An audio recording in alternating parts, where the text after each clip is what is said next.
जय हिंद. आज आपण खूप महत्त्वाच्या आणि इम्पोर्टंट गोष्टीवर चर्चा करणार आहोत. ते म्हणजे काय? वंदे मातरम कॉन्ट्रोव्हर्सरी. आता वंदे मातरम हा जे नॅशनल सॉन्ग आहे आपलं, याच्याबद्दल जो देशामध्ये विवाद चाललेला आहे, त्याच्यामध्ये पक्षाचा काय रोल आहे, विपक्षाचा काय रोल आहे आणि सध्या हा चर्चा करणं महत्त्वाचं होतं का? हे आपल्याला याच्याबद्दल समजून घेणं फार महत्त्वाचं आहे. आणि दुसरी गोष्ट, एखादी घटना समजून घ्यायचं म्हटलं ना, त्याचे मूळ जे असतं ना, ते इतिहासामध्ये दडलेलं असतात. म्हणून काय असतं माहिती आहे का? आपल्याला ही घटना समजून घ्यायची आहे, त्याची हिस्ट्री काय आहे, म्हणजे त्याचे फॅक्ट्स काय, आपण सगळे डिटेल चर्चा करणार आहोत. आणि ही घटना प्रत्येक व्यक्तीने समजून घेणं फार महत्त्वाचं आहे. कारण की का माहिती आहे का, याचे रिपरकशन्स असणार आहे, त्याचे जे परिणाम असणार आहे देशाच्या फ्युचरवर होणार आहे. आता तुम्हाला उदाहरण सांगतो. फॉर एक्झाम्पल, ब्रिटिशांचं भारतावर राज्य होतं. ब्रिटिशांचं भारतावर राज्य का केलं माहिती आहे तुम्हाला? की त्यांना माहिती होतं की भारत हा देश जगामध्ये असा देश आहे की जो धर्माच्या आधारावर, जातीच्या आधारावर, प्रादेशिक आधारावर खूप सेन्सिटिव्ह आहे. इतका सेन्सिटिव्ह आहे की आपण त्याच्या आधारावर जर डिवाइड अँड रूल पॉलिसी अवलंबली ना, तर आपण इथं राज्य करू शकतो. आणि ब्रिटिशांनी एक्झॅक्ट तेच केलं आपल्या देशामध्ये. देशाचं पूर्णपणे विभाजन हे कशाच्या आधारावर केलं? जातीच्या आधारावर, धर्माच्या आधारावर केलं आणि देशावर राज्य केलं. अशीच परिस्थिती आज सध्या देशात निर्माण झालेली आहे. म्हणजे उदाहरण काय? देशाला आजकारण देश म्हणजे काय? देशाला धर्माच्या आधारावर विभाजित करायचं आणि राज्य करायचं.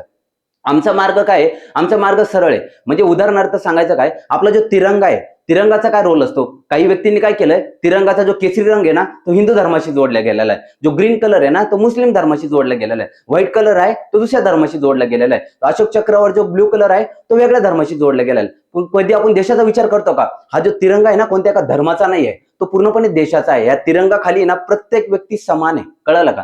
हा प्रत्येक व्यक्ती समान आहे. त्या प्रती ना आपली काहीतरी रिस्पॉन्सिबिलिटी कशाप्रती?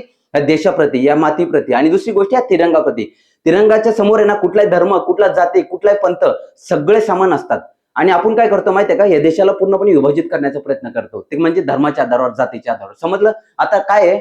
वंदे मातरम हा विवाद काय आहे? त्याचा इतिहासात समजून घेणं फार महत्वाचं आहे. इतिहासात समजून जाण्याच्या अगोदर आपल्याला एक गोष्ट समजली पाहिजे, की हा जो विवाद आहे त्याच्यामध्ये कारण काय? म्हणजे वंदे मातरम हे सॉन्ग आहे ना, 1875 मध्ये ना बंगादर्शन नावाचं एक छोटंसं मासिक यायचं त्यावेळेस बंगालीमध्ये.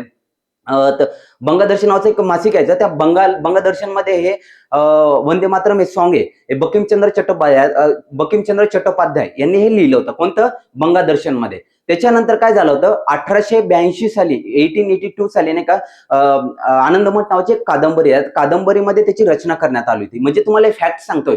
या 2 फॅक्ट लक्षात ठेवायची. तिसरी गोष्ट, रवींद्रनाथ टागोरांनी नाही का 1896 साली, 1896 साली नाही का, आयएनसीचं जे कॉन्फरन्सेस ऑफ आयएनसीचे जे पार्टीचे जे कॉन्फरन्स भरले होते, त्याच्यामध्ये पहिल्यांदा ते गायलं गेलं होतं. पहिल्यांदा गायलं गेलं होतं. त्याच्यानंतरची गोष्ट म्हणजे काय? ब्रिटिशांनी कसं रूल केलं आपल्या देशावर ते तुम्हाला सांगणं महत्वाचं आहे. आणि आज सध्याच्या परिस्थितीत आपण काय करतोय ना, ते सुद्धा समजून घेणं महत्वाचं आहे. आणि आपल्या देशासमोर काय आव्हान आहे ते सुद्धा समजून घेणं महत्वाचं आहे. 1901 ते 1905 साली नाही का, ब्रिटिशांचं भारतावर राज्य होतं. त्यावेळेस आहे ना एक गव्हर्नर होते, लॉर्ड कर्झन म्हणून. त्यांनी काय केलं? त्यावेळेस राष्ट्रवादाची भावना, नॅशनलिझमची भावना देशामध्ये पीक लेवलला होती. त्यांनी ओळखलं की देशाला जर धर्माच्या आधारावर विभाजित केलं ना आपण, त्यावेळेस ना हा देश पूर्णपणे विभाजित होईल, आपल्याला राज्य करता येईल. त्या आधारावर त्यांनी काय केलं? बंगाल प्रांताचं पूर्णपणे विभाजन केलं. पूर्व बंगाल आणि पश्चिम बंगाल. पूर्व बंगाल म्हणजे सध्याचा बांगलादेश हा भाग आहे ना, तिकडच्या साईडला त्यावेळेस जोडला गेलेला होता. आणि पश्चिम बंगाल म्हणजे आता करंटला पश्चिम बंगाल. असे 2 भाग विभाजित केले होते. पण 2 भाग विभाजित केले त्याला तो जे काही नॅशनलिझमची भावना ऑलरेडी आपल्या देशामध्ये आलेली होती. त्यावेळेस काय झालं? त्याला विरोध करण्यासाठी नाही का स्वदेशी मुवमेंट आपल्या देशामध्ये उभी राहिली होती. आणि त्यावेळेस हे वंदे मातरम हे सॉन्ग आहे ना, प्रत्येक व्यक्तीच्या हृदयाची धडकन बनली होती. धडकन इन द सेन्स म्हणजे काय? हृदयाचं म्हणजे ते जे व्यक्ती जो सॉन्ग गायचा ना, त्याच्यात पेट्रोटिझमची भावना, राष्ट्रवादाची भावना एकदम स्ट्रॉंग व्हायची. त्या आधारावर त्यांनी ओळखले हे सॉन्ग आहे, नाही सॉन्ग आपल्या देशाचा, आपल्या म्हणजे आपल्या अस्तित्वासाठी एक धोका आहे. त्या आधारावर त्यांनी काय केलं? मुस्लिम आणि हिंदू धर्मामध्ये डिवाइड अँड रूल पॉलिसीचा अवलंबायचा प्रयत्न केला. जसं फॉर एक्झाम्पल मुस्लिम लीगची त्याच्यानंतर 1807 साली स्थापना झाली. त्याच्यानंतर पूर्णपणे धर्माच्या आधारावर विभाजनच केलं. आपल्याला त्याच्यात जायचं नाही. पण पुढची गोष्ट म्हणजे काय? आता जो विवाद चाललेला आहे, म्हणजे उदाहरण काय सांगायचं, म्हणजे आता वंदे मातरम हे सॉन्ग आहे. या सॉन्गचे हे पहिले 2च कडवे घेतलेले आहेत. बाकीचे 4 कडवे घेतलेलेच नाहीये. पण हे 4 कडवे का घेतलेले नाही ते समजून घेणं महत्वाचं आहे. हा जो विवाद आहे आजकारणला पार्लमेंटमध्ये चर्चेमध्ये येतोय. आपल्याला याच्यात जायचं नाही. पक्षामध्ये कोण आहे, विपक्षामध्ये कोण आहे, पण सध्या प्रश्न काय देशासमोर सगळ्यात जास्त महत्वाचं ते. आज आपल्या देशासमोर अडीअडचणी काय आहे, याच्यासमोर आता मात करण्यासाठी आपल्या समोर ड्राफ्ट आहे. आपण ड्राफ्टवर अंमलबजावणी करतोय काही नाही करतोय ते सुद्धा महत्वाचं आहे ना. आता याच्यामध्ये काय झालं होतं माहितीये का? 1837 साली नाही का आयएनसीची एक मीटिंग भरली होती. त्या मीटिंग मध्ये काय ठरलं होतं? हे जे काय आपलं हे जे सॉन्ग आहे, नॅशनल सॉन्ग मध्ये हे खालचे जे काय आहे ना, हे धर्म आधारावर स्टेटमेंट आहे. याच्या म्हणजे तो मी दर्गा म्हणजे तो ही दर्गा याच्यामध्ये दुर्गा दुर्गा म्हणजे भारत मातेला एक दुर्गा समजलेलं आहे. मग त्यांनी काय समजलं की आपल्या देशात आपण फ्रीडम स्ट्रगल मधनं जातोय, म्हणजे स्वातंत्र्य चळवळीतनं जातोय. आपण एक धर्माच्या आधारावर याच्यामध्ये विवाद नाही व्हावं, सर्व एकत्र यावं असं त्याच्या मागे एक स्टेटमेंट असेल मे बी. आपल्याला त्याच्यामध्ये पडायचं नाही. पण धार्मिक आधारावर खालचे जे स्टँडर्ड असताना ते इग्नोर केले आणि पहिले 2 स्टँडर्ड घेतले. ज्यामागे काय रिझन होतं त्यावेळेसची परिस्थिती अशी होती की त्यांना असं वाटत होतं की आपल्या देशाला युनाइट करता येईल आणि त्यावर स्वातंत्र्य चळवळीला बळ भेटेल. त्याच्यानंतर 24 जानेवारी 1950 साली ते नॅशनल सॉन्ग म्हणून स्वीकार करण्यात आला. परंतु आता तुम्हाला सांगतो, आता सध्याच्या परिस्थितीमध्ये की पार्लमेंटमध्ये हा मुद्दा चर्चेला आला. हा मुद्दा चर्चेला आला, पण चर्चा करण्या अगोदर आता हे महत्वाचं होतं काय नाही महत्वाचं होतं हे तुम्ही ठरवलं पाहिजे. कारण की काय माहितीये का, आज आपल्या देशासमोर अडीअडचणी भरपूर आहे, आव्हानं भरपूर आहे आणि आपण करतो काय ते महत्वाचं आहे. म्हणजे उदाहरण सांगतो तुम्हाला मी, देशासमोर सर्वात मोठं आव्हान म्हणजे सांगायचं तात्पर्य एकच आहे माझं, की काय हे मुद्दा भटकवण्याचं ठिकाण तर नाही आहे की आपण कोणत्या परिस्थितीत आज आपल्या देशासमोर आहे ना आपल्याला तोंड द्यायचं आहे. तोंड म्हणजे काय, एअर पोल्युशन. दिल्लीचं एअर पोल्युशन आहे 500 क्रॉस केलेलं आहे एअर क्वालिटी इंडेक्सनी.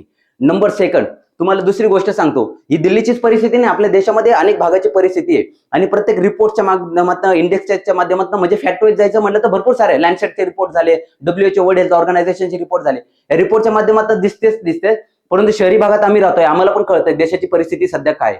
दुसरी गोष्ट, तपोवन सारख्या भूमीचं तुम्हाला घटना तर माहितीच आहे. आता करणला ही सांगायची नवीन काय गरज नाही. आम्ही किती ताकद लावली तरी 300+ झाडं तोडलेच ना.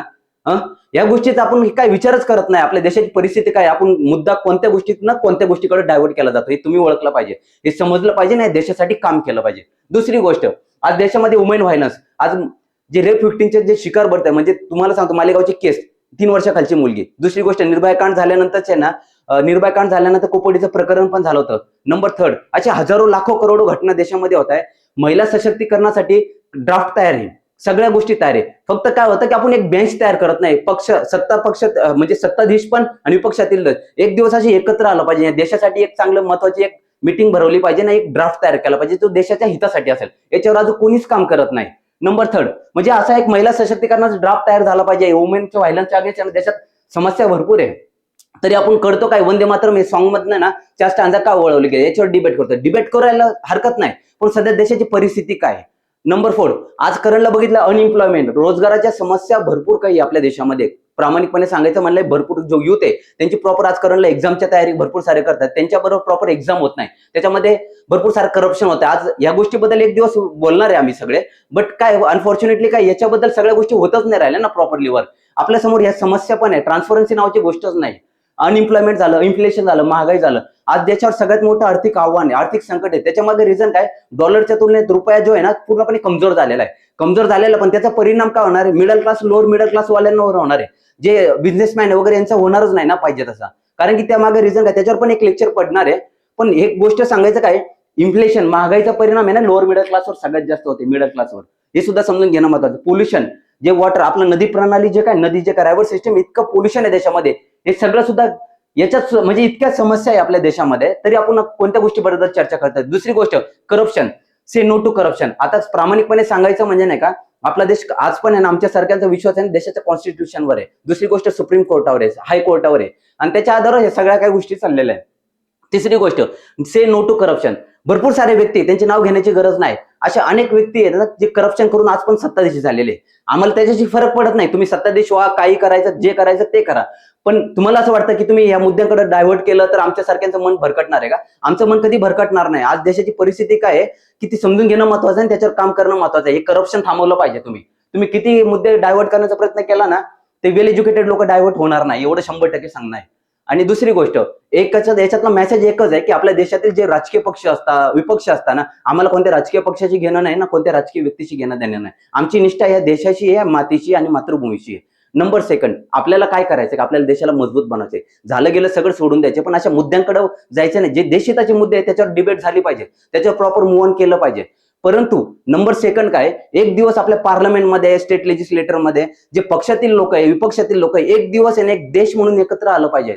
देशाचा जो तिरंगा असतो ना, हे मी हिंदू धर्माचा आहे, मी मुस्लिम धर्माचा आहे, याच्या आधारावर विभाजित नव्हता ना, आपण एक भारतीय आहोत, याच्या आधारे एक बेंच बसली पाहिजे. अशी ड्राफ्ट आहे, राईट टू इन्फॉर्मेशन ऍक्ट अजून स्ट्रॉंग बनवलं पाहिजे. महिला सशक्तीकरणाचं जे 15 चाललंय ना, याच्यावर सुद्धा स्ट्रॉंग ऍक्ट होणं गरजेचं आहे. त्याचा ड्राफ्ट पण आम्ही भरपूर वेळा पाठवलं, पण त्याच्यावर आम्हाला रिस्पॉन्ड नावाची गोष्ट नाही. पण आम्हाला त्याच्याबद्दल काय फरक पडत नाही, पण याच्यावर काम होणं गरजेचं आहे, लवकरात लवकर काम होणं गरजेचं आहे. एक दिवस देशासाठी एकत्र आलं पाहिजे आणि देशाला मजबूत बनवण्याच्या दृष्टिकोनातून तुम्ही काम केलं पाहिजे. दुसरी गोष्ट, सेव्ह इन्व्हायरमेंट, सेव्ह कंट्री. पर्यावरणाचं संरक्षण केलं तरच देश वाचणार आहे. त्या दिवशी पर्यावरण संरक्षण केलं तरच देश वाचणार आहे. त्याच्या मागे रिझन काय? शाश्वत विकास, सस्टेनेबल डेव्हलपमेंट. या दृष्टिकोनात नाही ना प्रत्येक व्यक्तीने पावलं टाकलं पाहिजे. Thank you so much. जय हिंद. God bless you all.